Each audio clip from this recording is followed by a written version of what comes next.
Pertemuan kita berikutnya untuk manajemen keuangan lanjutan akan membahas mengenai pengukuran kinerja perusahaan. Total Shareholder Return. Total Shareholder Return adalah tingkat pengembalian yang diperoleh pemegang saham yang terdiri dari perubahan harga saham dan dividen yang diterima pemegang saham dari perusahaan. TSR atau Total Shareholder Return mengharuskan manajer untuk membuat keputusan yang tepat terkait dengan profitabilitas, pertumbuhan, dan free cash flow perusahaan. TSR juga mengukur kontribusi unit-unit yang ada terhadap capital gain dan dividend yield kepada investor. Capital gain atau loss adalah selisih antara harga jual dengan harga beli. Ini adalah gambaran total return. Ya, total return itu diperoleh dari pengembalian investasi, ya, diperoleh dari dividen, ya, diperoleh dari dividen dan capital gain. Seperti yang kita ketahui, capital gain atau capital loss adalah selisih antara harga jual dengan harga beli. Jadi kalau harga jualnya lebih besar daripada harga belinya, maka yang didapatkan adalah capital gain.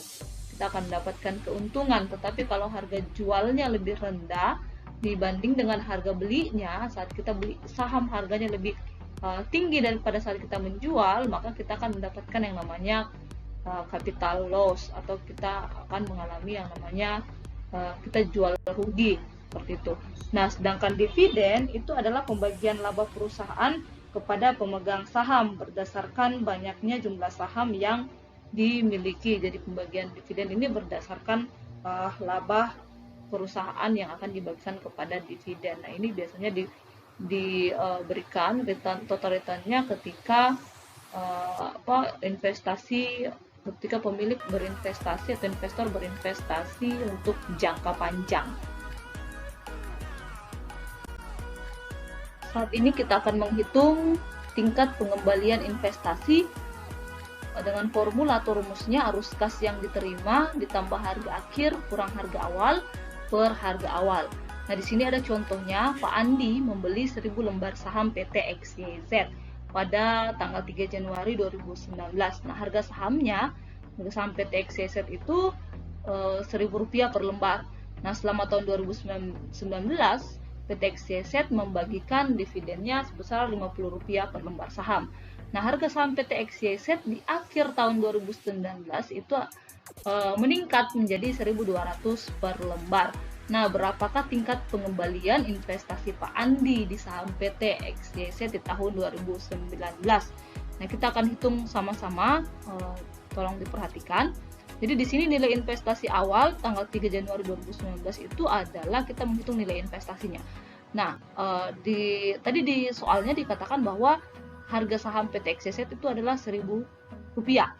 Nah, Pak Andi membelinya adalah 1000 lembar. Jadi kita kalikan Rp1.000 dikali Rp1.000 1000 lembar. Karena kan ini harganya adalah 1000 per lembar saham, ya. Jadi kita kalikan 1000 lembar, jadi harganya adalah 1 juta.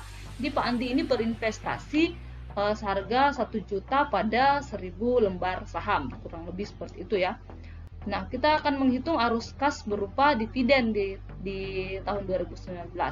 Nah, dikatakan bahwa PT XYZ ini di tahun 2019 membagikan dividen sebesar Rp50 per lembar saham. Nah, sekali lagi Pak Andi ini memiliki 1000 lembar saham. Jadi dividennya itu yang akan dibagikan kepada pemegang saham, ya, investor. Jadi Rp50 ini dikali lagi 1000 lembar, karena ini kan harga Rp50 per lembar saham. Nah, Pak Andi ini punya 1000 lembar. Jadi 50 dikali 1000 lembar adalah Rp50.000. Nah, itu untuk dividennya. Jadi Pak Andi ini mendapatkan dividen sebesar Rp50.000 untuk 1000 lembar saham yang dimilikinya.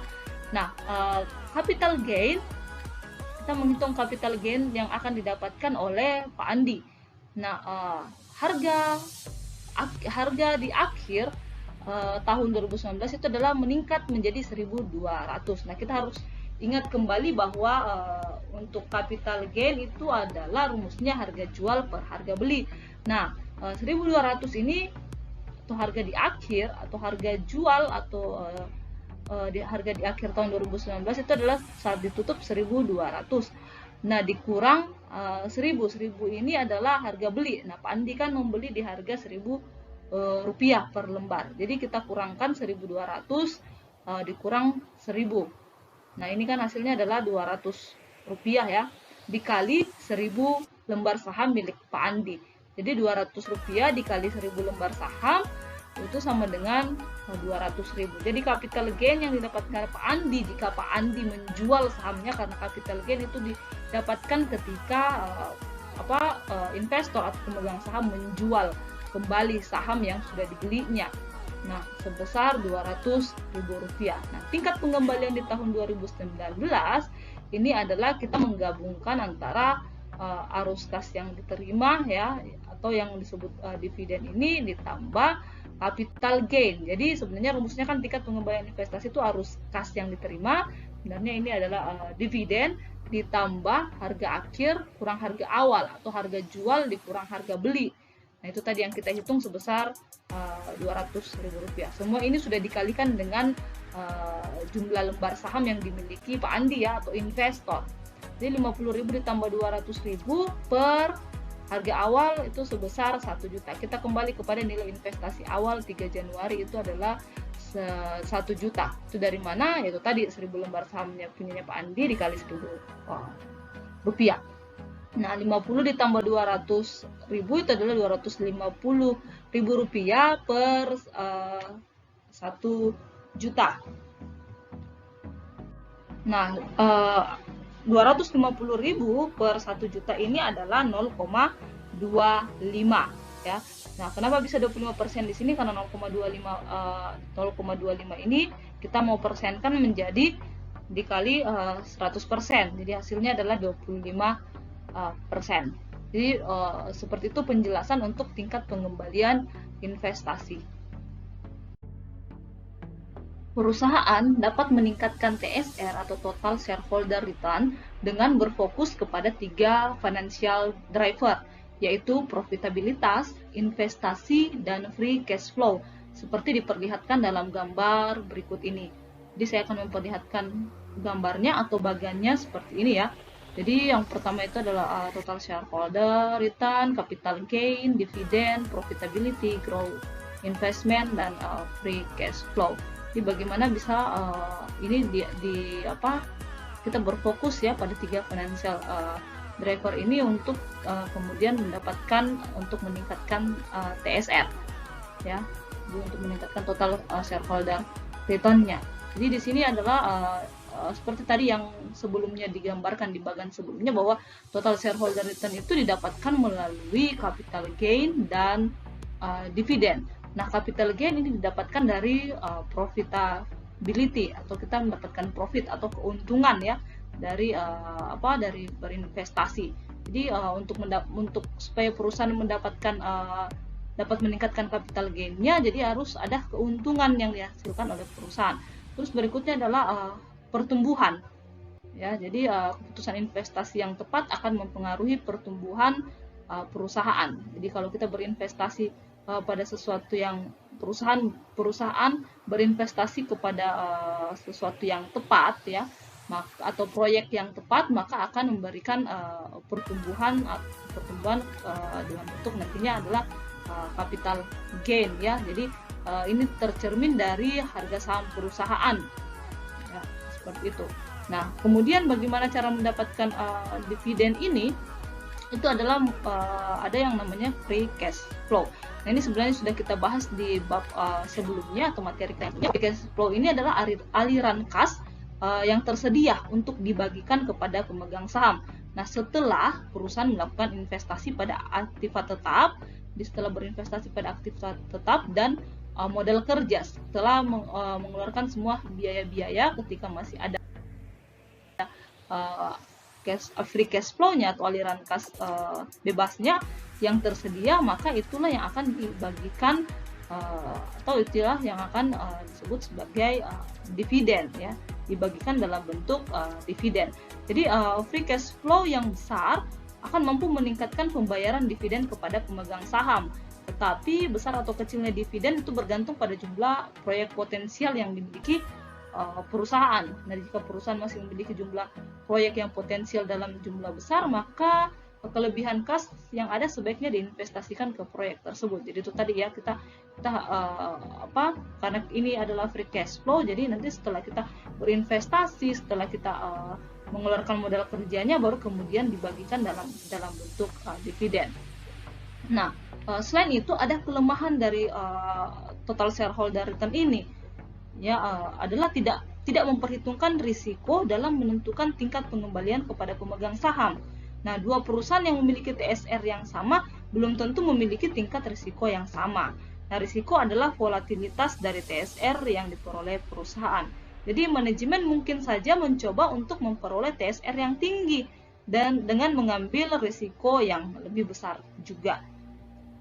Kurang lebih gambarannya seperti itu ya, untuk kita menggambarkan total shareholder return ini dari capital gain dan dividen. Ini uraiannya seperti ini. Jadi kita tahu bagaimana perusahaan ini bisa meningkatkan TSR-nya, fokusnya itu tadi profitabilitas ya, investasi atau grow, dan free cash flow. Selanjutnya kita akan membahas mengenai Well Added Index. Nah, Well Added Index mengukur total arus kas kekayaan selama satu periode tertentu.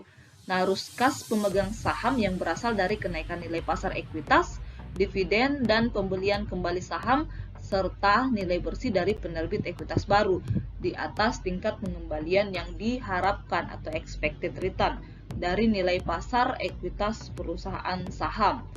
Nah, proksi dari tingkat pengembalian yang diharapkan adalah biaya ekuitas, cost of equity.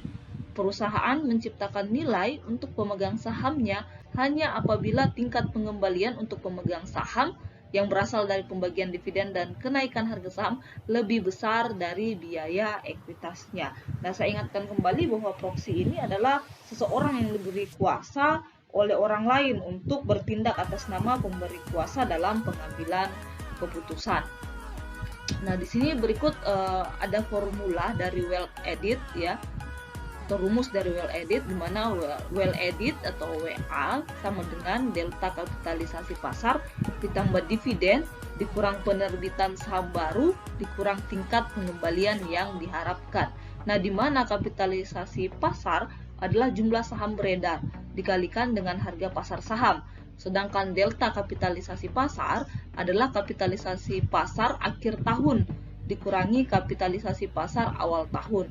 Nah, selanjutnya adalah tingkat pengembalian yang diharapkan adalah kapitalisasi pasar awal tahun dikalikan dengan biaya ekuitas. Untuk mengetahui lebih jauh mengenai Well Added Index, kita akan membahasnya dalam contoh perhitungan. Jadi di sini adalah Vodafone memiliki kapitalisasi pasar sebesar 61,685 miliar pada tanggal 18 September 2014. 5 tahun kemudian kapitalisasi pasar meningkat menjadi 88,291 M. Dan selama 5 tahun tersebut pemegang saham membeli saham baru perusahaan sebesar 802 juta. Nah, dividen yang dibagikan kepada pemegang saham selama 5 tahun bernilai 31,278 miliar. Tingkat bunga bebas risiko adalah sebesar 4,41%. Beta perusahaan diperkirakan adalah 1 dan market risk premium itu adalah 5%.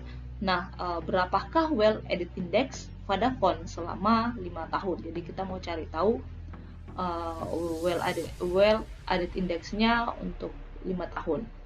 Nah, ini adalah cara pengerjaannya. Jadi tingkat pengembalian yang dipersyaratkan atau K dengan menggunakan CAPM. Jadi CAPM ini adalah Capital Asset Pricing Model. Di cara menghitungnya menggunakan pendekatan capital asset pricing model. Nah, di sini K rumusnya adalah K sama dengan RF tambah beta dalam kurung RM kurang RF sama dengan, jadi ini 4,41% didapatkan melalui tingkat bunga bebas risikonya atau RF-nya 4,41% ditambah 1 ini beta, dan 5% ini hasil kalau di soal itu kan langsung market risk premiumnya adalah 5%. Tapi kalau dibedakan antara return marketnya dengan RF-nya, dibedakan antara RM dengan RF-nya, kita perkurangkan dulu baru dikalikan dengan betanya. Jadi hasilnya adalah 4,41% ditambah 1 kali 5%. Jadi kan 1 kali 5% ini adalah 5 ya.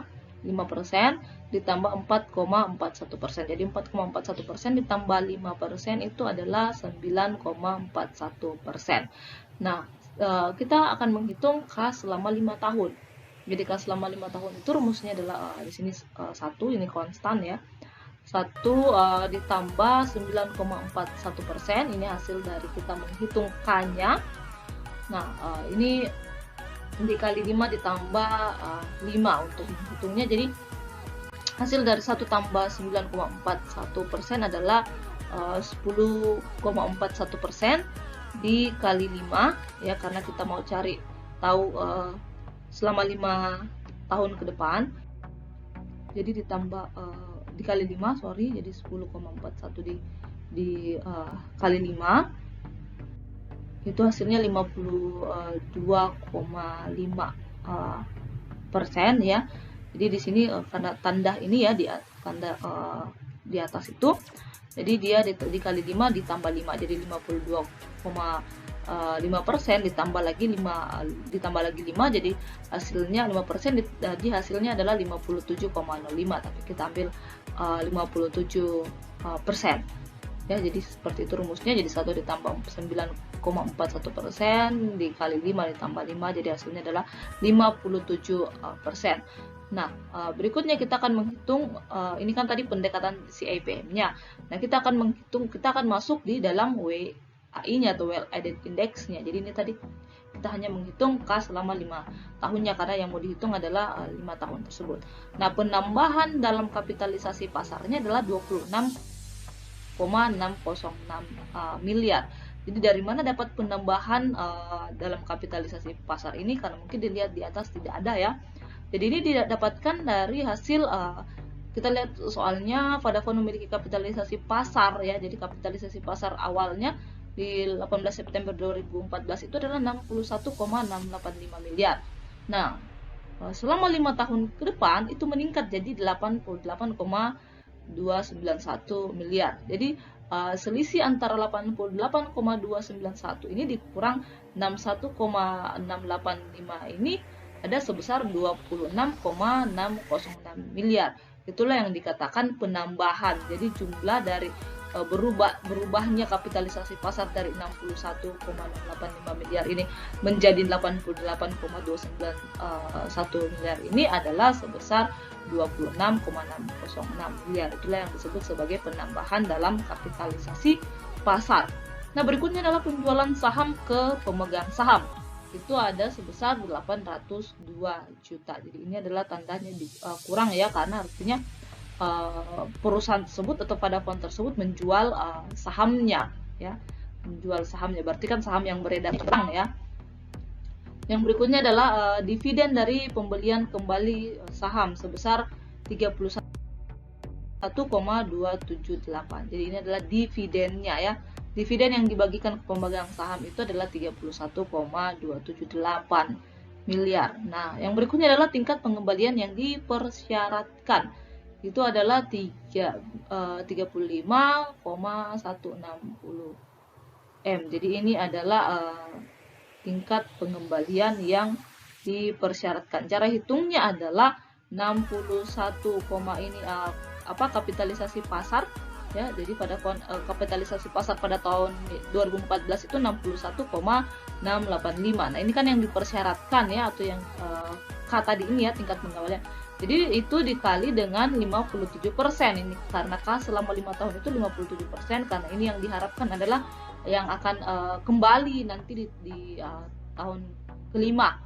Jadi 57%. Jadi 61,685 kali 57%. Ini tingkat pengembalian yang dipersyaratkan. Kenapa dia kurang? Karena ini kan dibagikan ya, atau dikembalikan kepada pemegang saham. Artinya kan dibagi-bagikan ke pemegang saham, jadi pasti berkurang pada font. Nah, well added indexnya ya. Jadi well added indexnya itu adalah 21,922 miliar ya, miliar. Jadi bagaimana dapatnya? Itu 26,606 miliar dikurang 802 juta ditambah 31,278 M dikurang 35,160 M. Jadi Jadi kita mengurangkan yang ada minus-minusnya ini, kita kurangkan ya. Jadi hasilnya adalah 21,922 M. Jadi kenapa sih perlu kita menghitung well added index? Jadi ini sebenarnya adalah metode pengukuran kinerja perusahaan. Jadi kita mau melihat kinerja perusahaan, jadi sebagai indikator untuk menentukan kekayaan yang dihasilkan perusahaan. Jadi kita mau hitung kinerja perusahaan melalui kekayaan yang dihasilkan perusahaan ketika sudah mengurangi return minimal yang diberikan kepada investor atau yang diharapkan investor. Jadi masih ada kekayaannya sebesar 21,922 miliar. Jadi begitu untuk mengetahui well added index.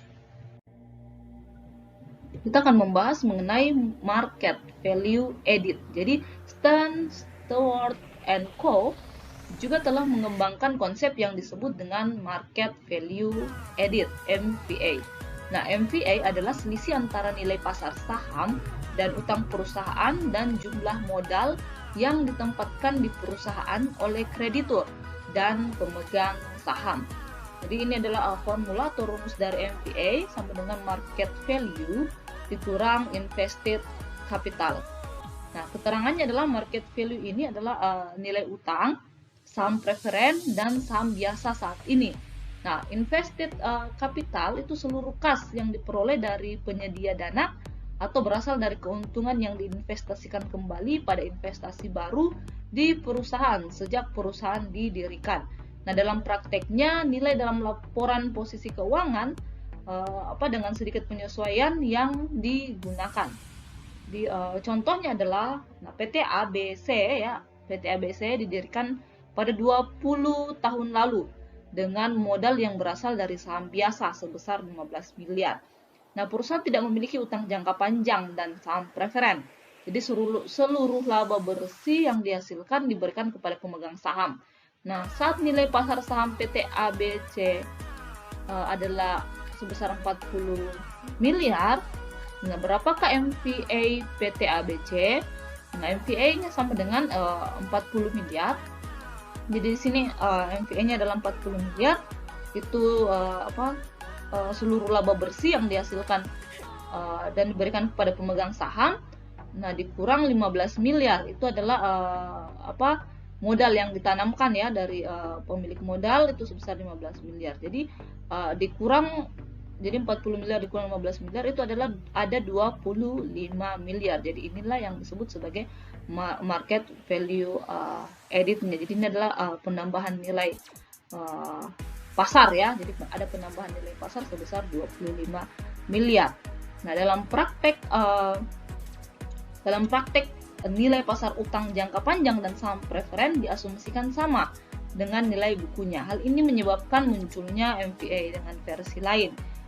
MVA sama dengan nilai pasar saham biasa dikurang nilai saham biasa. Jadi ini adalah rumusnya sederhana, tetapi yang perlu kita ketahui adalah formulanya, di mana MVA itu adalah market value dikurang invested capital.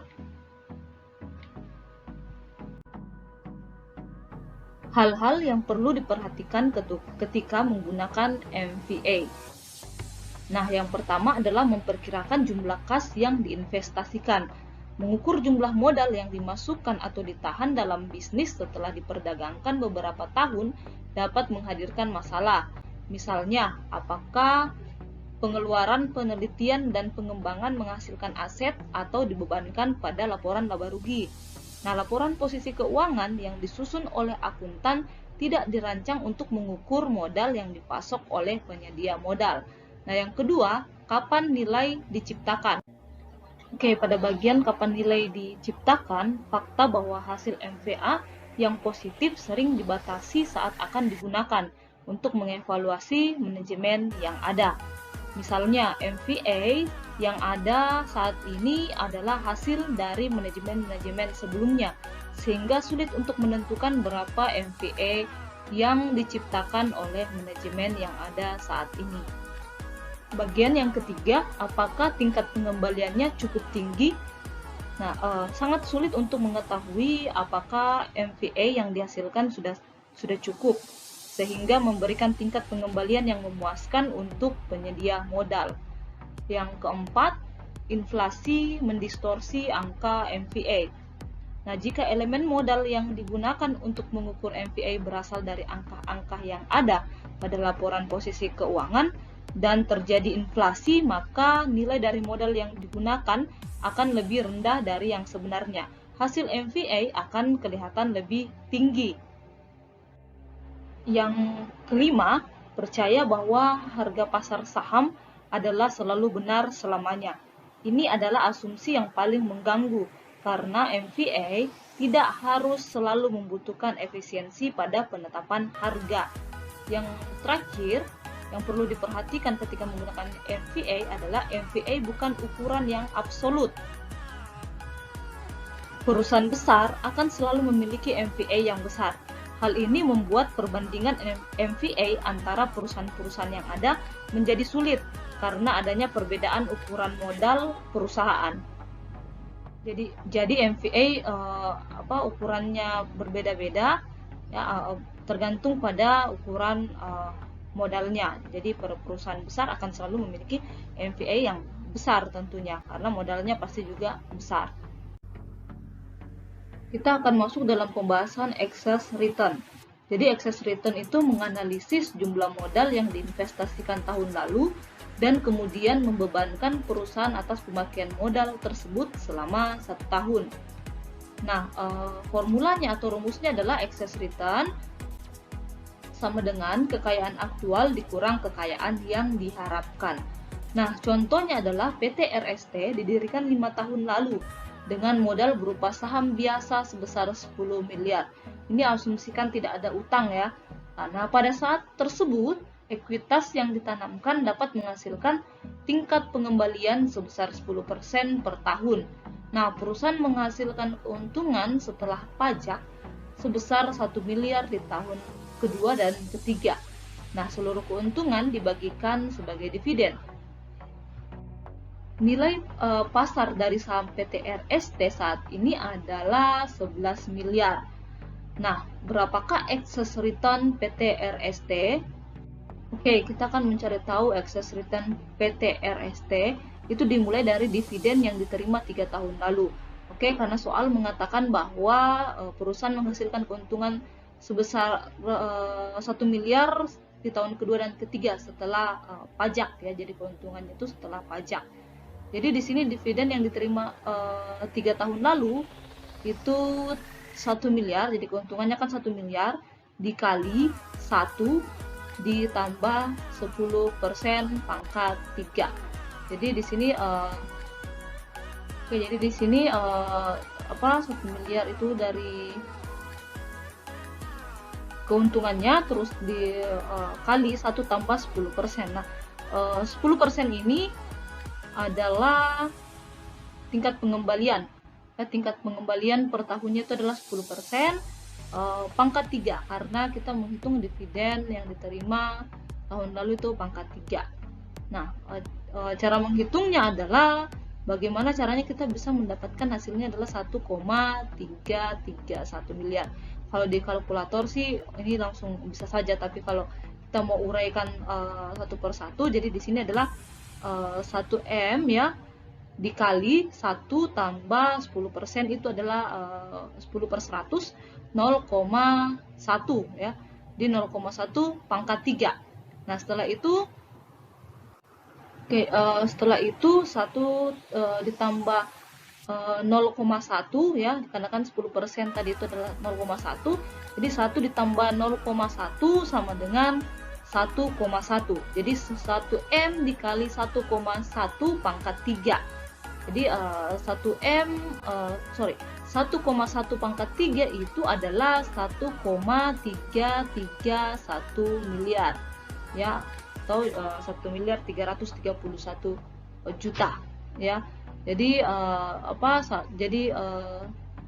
1M dikali 1,331 miliar itu tetap hasilnya pasti 1,331 miliar, karena kan dikalinya adalah kali 1 ya.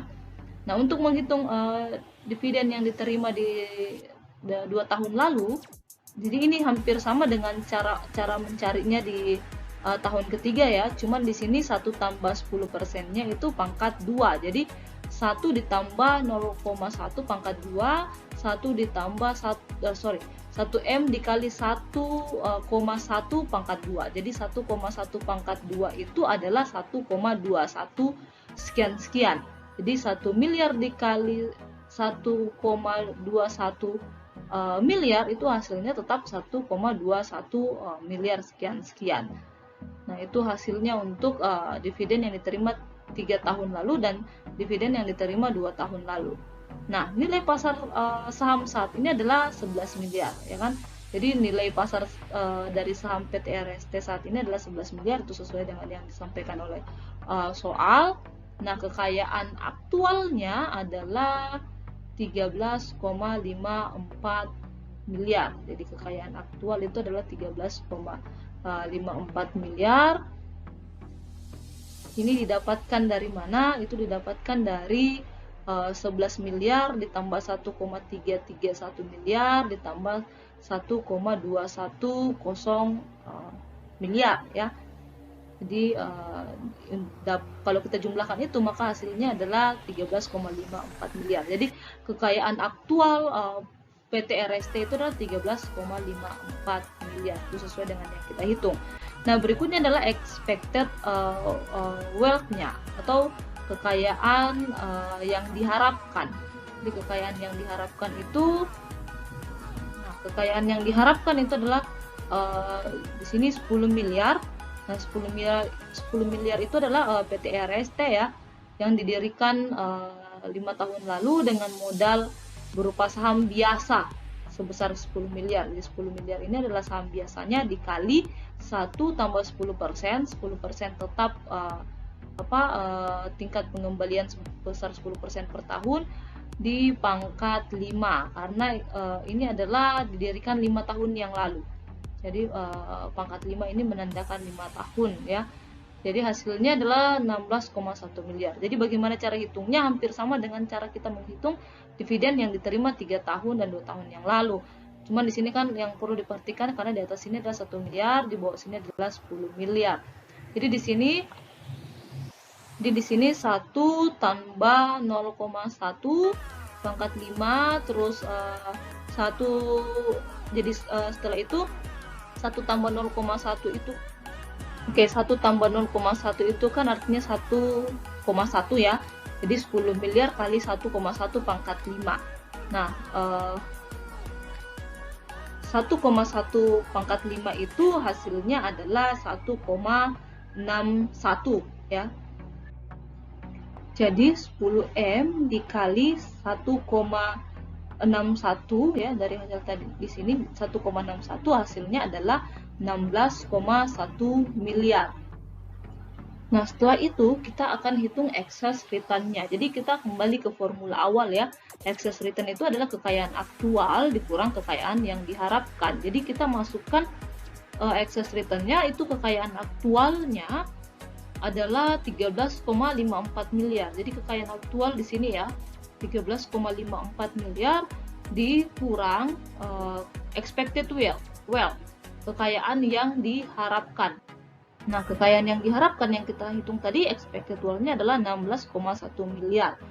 Jadi hasilnya adalah itu sebesar 2 miliar minus 2 miliar minus 2,56 miliar atau 2 miliar 560 sekian-sekian. Karena kan ini pakai koma-koma, jadi ada koma di belakangnya, tapi kita cukup tuliskan minus 2,56 miliar. Selanjutnya kita akan membahas mengenai market to book ratio. Jadi ini adalah pembahasan bagian terakhir dari pertemuan kali ini. Jadi market to book ratio adalah nilai pasar ekuitas perusahaan dibagi dengan nilai buku dari ekuitasnya. Jadi nilai pasar ekuitas perusahaan diperoleh dengan cara mengkalikan harga pasar saham per lembar dikalikan dengan jumlah saham yang beredar. Nah, nilai buku ekuitas itu diperoleh dari total ekuitas dikurangi dengan saham preferen yang ada di laporan posisi keuangan. Nah, formulanya atau rumusnya market to book ratio sama dengan nilai pasar ekuitas per lembar saham dibagi atau per nilai buku ekuitas per lembar saham. Jadi antara nilai pasar per nilai buku ya. Nah, semakin optimis investor akan pertumbuhan perusahaan di masa depan, semakin tinggi nilai market to book ratio-nya. Nah, rasio ini digunakan sebagai ukuran dari nilai relatif. Saham perusahaan dengan nilai rasio market to book nilai ratio market to book yang rendah dianggap sebagai value stock. Jadi sekali lagi saham perusahaan dengan nilai ratio market to book yang rendah dianggap sebagai value stock. Nah, sedangkan saham perusahaan dengan rasio yang tinggi dianggap sebagai growth stock. Nah, di sini saya gambarkan contohnya. Ya, PT XYZ memiliki kapitalisasi pasar sebesar 50 miliar. Nah, nilai buku ekuitasnya sebesar 16 miliar. Nah, sehingga MBR atau market to book ratio-nya adalah 50 miliar, yaitu nilai pasarnya tadi ya, kapitalisasi pasarnya 50 miliar per nilai buku ekuitasnya 16 miliar, sama dengan 3,125 miliar atau 3 miliar 125 juta rupiah. Jadi itu hasil perhitungan untuk mencari tahu berapa market to book ratio PT XYZ. Demikian pembahasan materi kita untuk kali ini. Atas perhatiannya saya ucapkan terima kasih.